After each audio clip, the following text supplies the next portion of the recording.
You're listening to the Visibility, Influence and Impact podcast, episode number 64. Hello, you're listening to the Visibility, Influence and Impact podcast. My name is Jane Mackay, and on this show, we talk to entrepreneurs who are getting fearlessly visible in their business about starting, building and creating the business and life of their dreams while having incredibly honest, in-depth and rich conversations that will inspire you to become fearlessly visible, create influence and generate meaningful impact with your own incredible business. Hello and welcome to the Visibility, Influence and Impact vlog and podcast. I'm your host, Jane Mackay from Jane Mackay Communications, marketing consultant and coach who works with people across the world to build the business of their dreams. Today, it is my pleasure to be speaking with Rebecca Wiener McGregor, who is an amplifier of love, catalyst for breakthroughs and author of the beloved book, Loving Her, 10 Loving Standards to Call Forward the Wealthy Woman Inside You. Rebecca shares her gifts as a transformational hypnotist and money mindset coach, and is committed to helping overworking and overgiving visionaries release old blocks, traumas, and hidden fears to find a deeper sense of self-worth and determination to live life on their own terms while being fulfilled, well paid, and having loads of fun. Oh my gosh, that is perfection.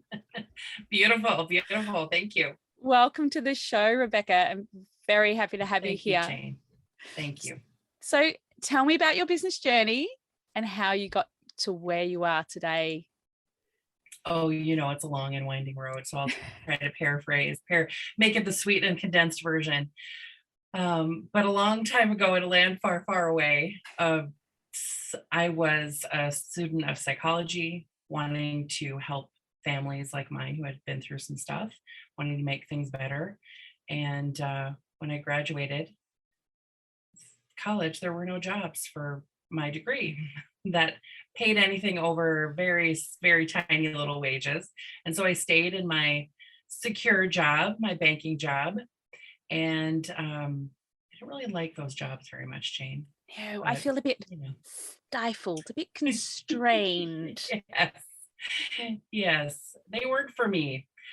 For a lot of other people, but not for me. And I met a dear friend there who asked me one day about hypnosis because he'd seen a movie about it or a documentary or something.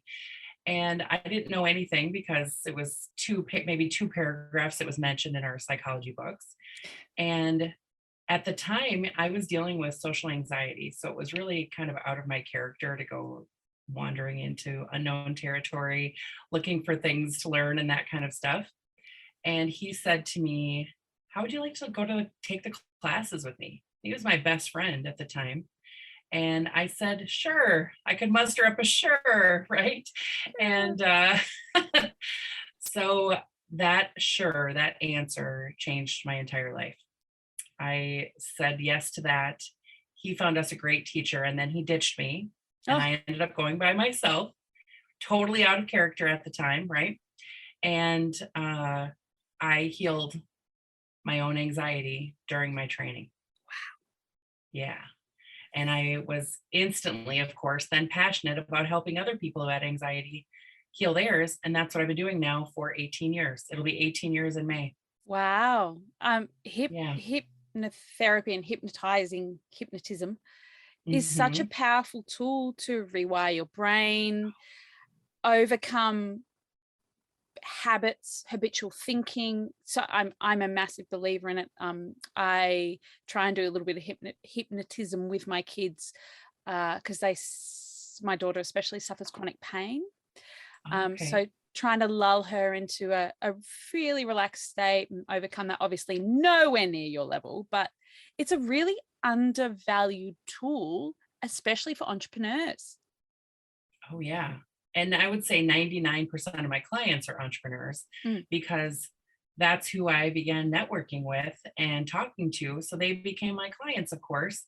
And over the last 18 years, I've worked mainly with women entrepreneurs to help them deal with healing past trauma and releasing gunk, and I call it gunk, limitations that cause them to shut down their visibility, not feel safe being visible in their business, not feel safe earning lots of money, not feel smart enough or good enough or whatever enough, to be the leader that they want to be. So Wow. we heal that stuff. And along the way, the topic was around money a lot. Like, how do I make more money for myself? How do I find freedom for myself with money so I'm not tied to having to ask or, kind of put my head down and ask my partner for money when I need it? How can I feel wealthy myself? So probably the last 8, 9 years have been uh, enjoying that journey of exploring it for myself and then sharing that with my clients as well, which led to me writing the book last December. Which is last December was you wrote the book, and Yeah. it's now April, and it's Yeah. out in the wild. That is amazing. It Congratulations. is. Thank you. Thank you. And I mean, I love the calling forward the wealthy woman inside you, because as women, we're not conditioned to have wealth, and genetically, No, through millennia, we've never had wealth. exactly. So It's never been entrusted to us. So it's natural that we've got gunk about worthiness and being intelligent enough to handle it. So you mentioned that over 8 or 9 years, you've worked primarily with entrepreneurs. So what were the signs for you over that journey that it was time to change, shake things up? I changed every time I up-leveled, my clients up-level. Yeah. Because my standards get stronger every time I go through an up-level. Every time I want more for myself, I ask for more in my business because, right, our businesses are for us first and everyone else second. I know that's kind of shocking for some people to hear, but your business is for you first and everyone else second. And if you're not working at your highest level, if you're not being supported by your business at your highest level, then you're not fully in your business at your highest level. It's not working for you anymore.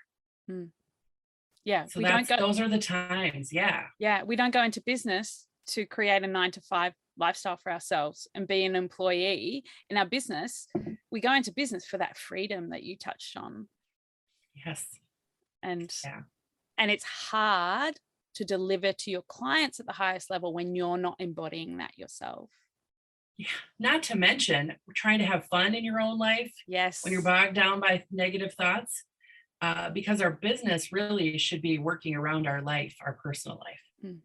So if you're not having fun, if you're filled with resentment, then your partner gets that, your kids get that, your pets get that, your neighbors get that. It just ripples out, and it's pretty ugly. It can be really ugly and not feel very good. And then we don't feel really good about ourselves. We don't feel good about our business.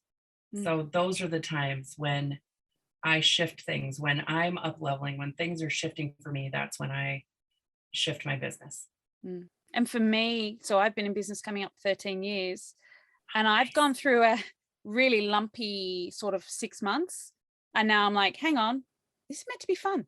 And I love that you talk about fun, like having your own business meant to be fun. Yeah. That is the point.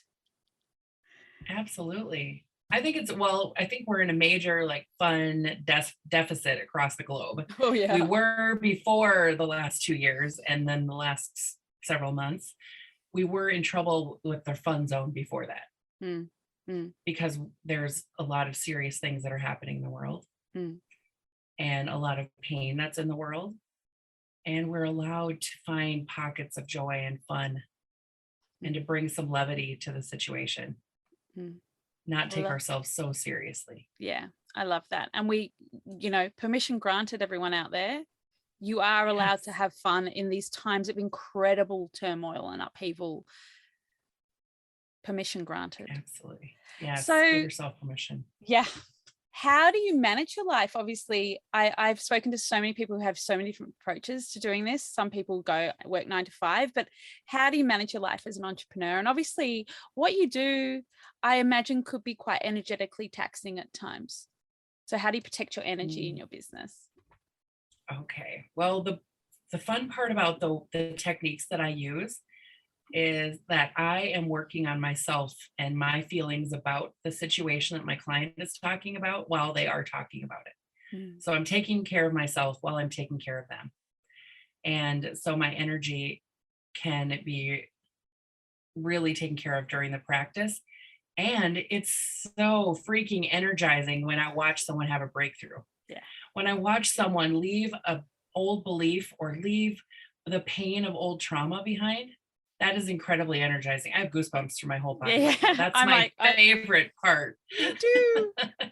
It's my favorite part of my job. So I know that I have to get to the point where they are feeling good in order to feel that feeling.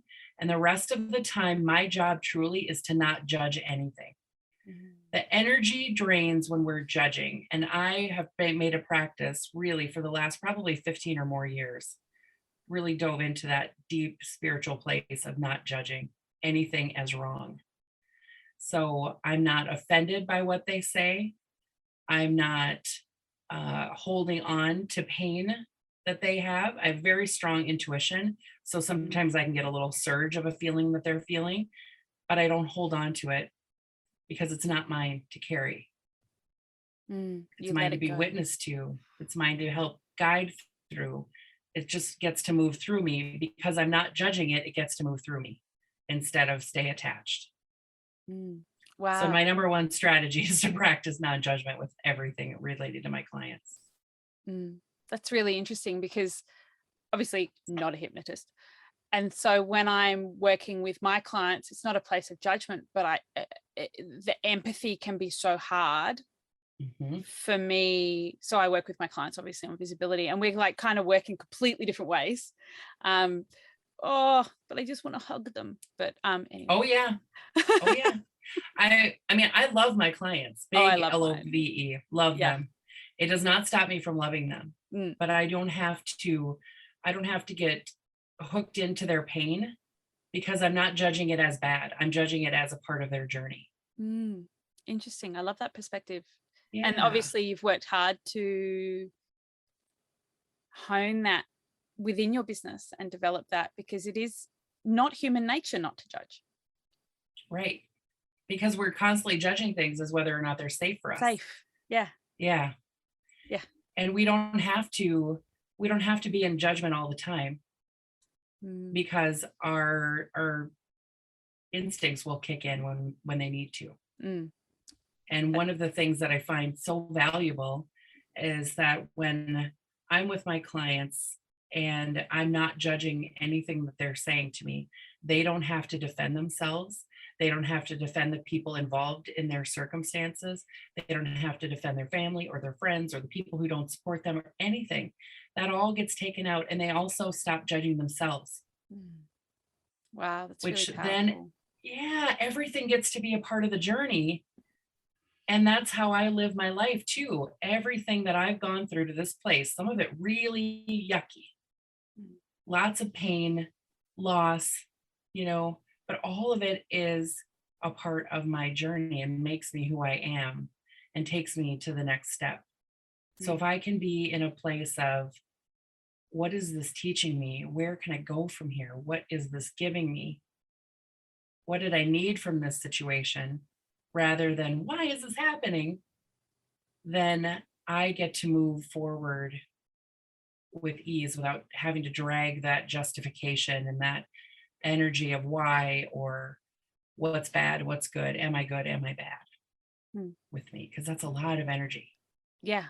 And it's a lot of energy that bogs you down and doesn't move you forward. And you It see sure people can. get stuck in that. And that's their Mhm. whole life. It's just being, that was their destination instead of part of their journey. Right. Wow. It's really powerful. Thank you. So what does a great day in the office look like for you? And I think I know what this is going to say, what you're going to say. Well, I had a great day today, Yay. and most of my days are great because I've set my business up to be that way. So in this process of managing my business, I have amazing clients from all over the globe. And they get my good energy and they show up and they're ready to do the work, put in the Mm, effort really. It's more effort than it is hard work, focused effort. And when they show up and we get to be in this place where we're locking arms to go through this stuff and heal it, that's a fun day for me. Yeah. That's a really spectacular and powerful day. Watching someone shift out of pain and into freedom is what I get to witness. And I don't do sessions every single day. I have some, a pretty nice schedule set up that I have for myself. And so some of the days I'm working with my team, some of the day I'm working on my group coaching, and some of the days I just get for myself. Yeah. So like there really isn't a bad day in the office, but a really, really good day is lots of breakthroughs and lots of high energy. Yeah. And Yeah. I love I'm quite particular about my days as well. So I'll only do like podcast interviews and client sessions on specific days, and then Yeah. have days where I don't see anybody, I don't have to be visible, I don't show up. And I'm actually building into my time and in my group coaching program invisibility time, where Beautiful. you really don't have to show up at all because you've automated that part of your business and your business doesn't stop. Yeah. And I love that because it gives you permission to not be visible, because it is hard showing up every day. And we often put a lot of pressure on ourselves to be visible in our businesses every single day, but you don't have to. So what does being Right. visible in your business mean to you? Let's see. For me, being visible in my business is being in connection some way, finding ways to be in connection with people. So my business really was built on building relationships. That was my number one and only strategy that I didn't know that I would fall in love with all those years ago. And that was networking and really getting in touch and building relationships, not just trying to get business, but building powerful relationships.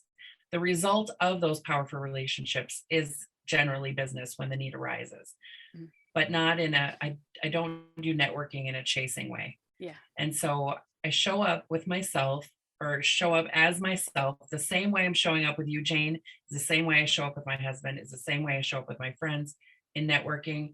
I let myself be myself. That is true visibility to me.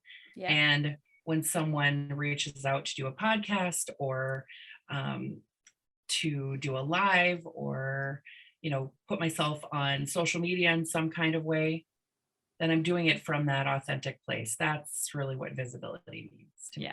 That's 100% my model. It's like, because if you don't feel authentic when you're showing up, you'll either resist it or it'll feel so out of alignment. It'll make you feel really uncomfortable, and not uncomfortable in a I'm expanding and moving forward way, and uncomfortable in this makes me feel sick way. Right. Yeah. And that is my soapbox, and I will stand on that and I'll tell you about it till the cows come home. Honestly, I will. And it's about that. I don't see anyone as a prospect or a lead. It's about feeling called to connect with someone in a really authentic way, because you engage with their energy and you want more of their energy and you want to be in their energy. And that's what I love about true, like for me as a marketer, that's how I approach marketing. That's the sweet spot, because I think it's natural to, when we're starting a business, there are all the shoulds, and we can carry those through our business if we want. That stinks. It's painful. It's a lot of work and a lot of energy. If we release ourselves of how things should look, then we release ourselves of this endless to-do list of making our stuff look like somebody else's. Yeah. And then we can really get it to be who we are and the skills and gifts that we have, and having complete faith in them, and then just letting that come forward in our conversations. Oh my gosh, that theme has come up for me in the last couple of days again and again and again, and I'm writing on it, and I'm like, thanks, universe, you just give me some hints. I love it. I got lots of goosebumps too. Yes, me too. I love that. So one of the things that affects entrepreneurs along their journey, not at every stage of their journey, is imposter syndrome. So what are your methods to overcome this, and how do you respond to the bad days of being in business, whether it's now or in the past? Okay. So I would say, this might be a little controversial. I'm going to say something that's kind of controversial. Okay. Go nuts. You know how people go nuts. You know how there's this underlying theme that everybody in the world has a fear of public speaking? And it's not really true, but people keep talking about how everybody hates public speaking. Because we're told that people would rather die than do public speaking. Yes. I feel like the same energy has infused imposter syndrome. That it's hanging around so much that if people feel a little bit of fear, then they believe themselves to fall into that category. It's natural to feel fears, right? And if we judge them as being in imposter syndrome, we have to categorize it. That can sometimes leave us to identify ourselves as that category. Interesting. Because so I've been use that. Yeah, sorry. I was going to say I've been debating whether or not to keep including this question because I keep coming up against it now. And instead, if we give it a label, we give it power. I think it's a great question to ask so you can have conversations like this and to determine, well, your podcast is for you first. You just get to determine what it means to you, right? So everything, you're the boss of everything, Jane. So if you decide you don't like the question at some point, you take it out and you get to have fun with it. Like see what people say about it. Because as you were so many different answers. I love it. Yeah. Yeah, I bet. And to, what you were referencing earlier, being really authentic. I think that is such a huge piece of being yourself. And then I personally look at my gifts, my work, my abilities as gifts that I have been given and have the opportunity to sharpen, expand, grow, deepen, whatever words you want to use. But there is not an ounce of me that does not believe in the power of the mind and hypnosis. Yeah. So I have lots of goosebumps again. Like somebody needed to hear that. If you have complete faith in your gift, you do not need to attach yourself to any imposter syndrome at all. And it's know that your gifts are powerful. And I know you have a lot of transformational entrepreneurs listening to you. Yeah. You know your gifts. Jane, I can feel in my bones that you know your gifts, right? Yeah. So there's not a place for this feeling with that deep faith. So that's how you get to counterbalance that feeling. And I think by having these conversations, see, I've got goosebumps. This has been an incredible conversation. I think by having these conversations, we're also giving people who may be skirting around their gifts, not owning their gifts, not standing, fully embodying their power of their gifts, permission to go, there are people out there waiting for you to show up and change their lives. Yes. I have even goosebumps in my scalp right now. So this is such a powerful message because there are people waiting. And this is the thing. This is the little asterisk. You don't owe them anything. You don't owe the world your gift, but you owe it to yourself to find that deep love for your passion and your gifts. And when you feel that, there is so much certainty that comes with owning your gifts.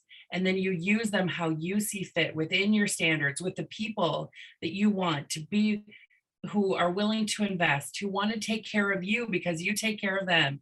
It's all win-win, mutually beneficial situations. That is some powerful stuff. And it is fun to show up in the world that way. Yeah. Own your magic. Own it hard because it came to you to put your fingerprint on it and to share it with the world in that, in a way only you can. Yeah. This is what I tell my clients every day.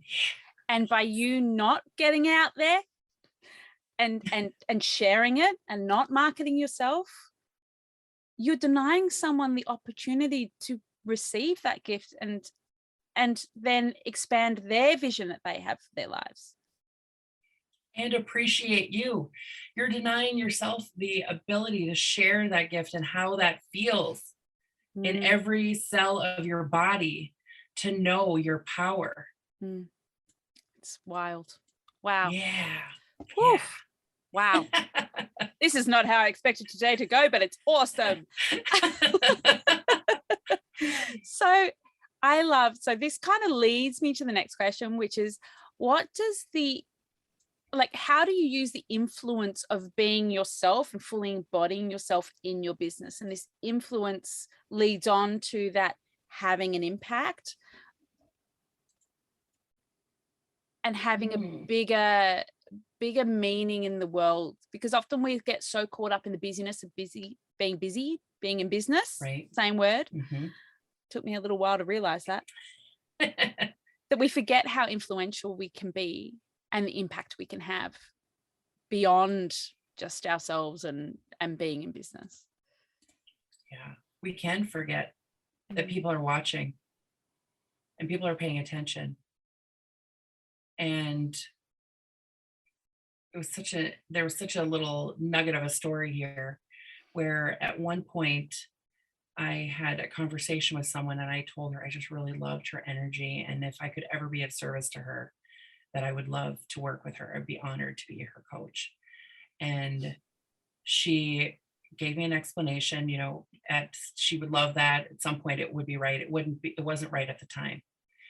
And I don't think I had really intense feelings about it. It was just kind of a response of, yeah, at some point that'd be really great. And I thought, oh, I like that response. And when I wrote my book, she shared my social media posts about it and told on her social media that I was one of the most inspiring people she'd ever met. Now, was that ever part of our conversation?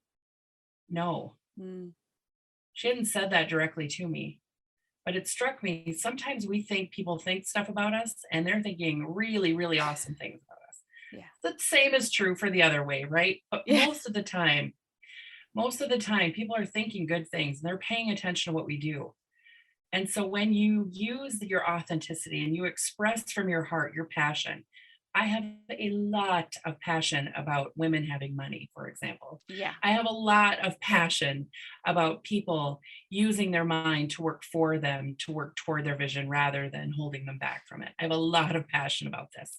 And when I express that, people pay attention to my passion. And they get excited too. And they get stirred up too. That's how we make a ripple. That is really the essence of influence. Mm-hmm. Absolutely. Which it's so simple. Doesn't have to be complex, right? Influence has been tied up with this influencer. Yeah, and I want to dispel that, because influence for me is a positive thing. We can affect change. And as you say, we're not even aware of the people who are watching, listening. And I see people, or I get on calls with people and they go, I feel like I know you because I watch your videos. And I'm thinking, oh, do you? I didn't know that. They're like, oh, I love, I just binged your podcast all the way from Melbourne, which is 4 hours away. And I was like, oh, wow. And I listen to you every morning, and you forget that there are people there who need to hear from you and have the influence of your word and your energy and, that vibration that you send out, that ripple. And they're cheering you on in response. Yes. Every time someone clicks on a video, that means they're cheering you on. They're watching your videos to completion. They're binging your podcast. They are cheering you on and soaking in your knowledge, soaking in your influence to them. It's a mutually beneficial situation. I love win-wins. Yeah. I love when everybody gets to win from a situation. And so influence doesn't have to be, telling someone what to do. It's sharing an experience and that moves you. That movement is really powerful. That shift that you can enable without even doing anything, just by showing up and being yourself. Yes. So what are your top tips for all the people who are getting visible in the world of business, especially? Ooh, okay. Top tip is to release judgment of yourself and let it be freaking messy. Let yourself mess up. Remember, how people love blooper reels when we're watching our favorite shows, and we love to see the behind the scenes mess ups. It's okay if you mess up. it's okay for you to have that experience and to gather what you learned from it and move forward. That mess up endeared somebody to you. Yeah. Endeared you to someone. I don't remember. I don't know which way to say that, but we get the meaning. That's my own mess up, right? It's my own mess up. That it lets people connect with the real you, not just the part of you that wants to help them, but the part of you that lets yourself be imperfect too, right? That part of you that's like sharing the human experience. And that's really powerful. Just to not be in judgment of yourself for those missteps or those mess ups, bumbling your words, all that good stuff. Stuffing up podcast intros, which is my specialty. Exactly. I love it. And my other tip is to raise your standards, to look at what kind of life you want to live and base your desire, your business around your desire. Stop working with clients who bring you down, who hurt you, who don't have your back. They don't value your time. Stop chasing. Be in a place of receiving by allowing people to get to know you, allowing yourself to be out there and be a little bit messy. But raise your standards about the way that you think about yourself, the way you treat yourself, the way that you regard yourself and your abilities, and the people you let into your life personally and professionally. Because we know, Jane knows, everybody knows, the way you do one area of your life is how you do every area of your life. And if some part of you is being hurt outside of your work, it's hurting your work, and vice versa. And you deserve freaking rock your life. Not just a little bit, but most of the time. Yeah. I love that. That is beautiful. So how can listeners and viewers find out more about your work and you and your beautiful energy, Rebecca? Thank you so much, Jane. You can find me at RebeccaWiener.com. That connects me to everything, or connects you to everything that I do. And you can book a call with me there if you need to have a chat about something. Awesome. Thank you so much for sharing so generously today. It's been incredible. Absolutely. Thank you so much for sharing your space with me. Happy to be here with you. Thanks for listening to the Visibility, Influence and Impact podcast. If you'd like access to the show notes, please visit my website, jmackaycommunications.com.au/blog. If you've enjoyed this episode and would like to hear more, please subscribe. Until next time, keep getting fearlessly visible, create your influence, and generate an exponential impact on your world.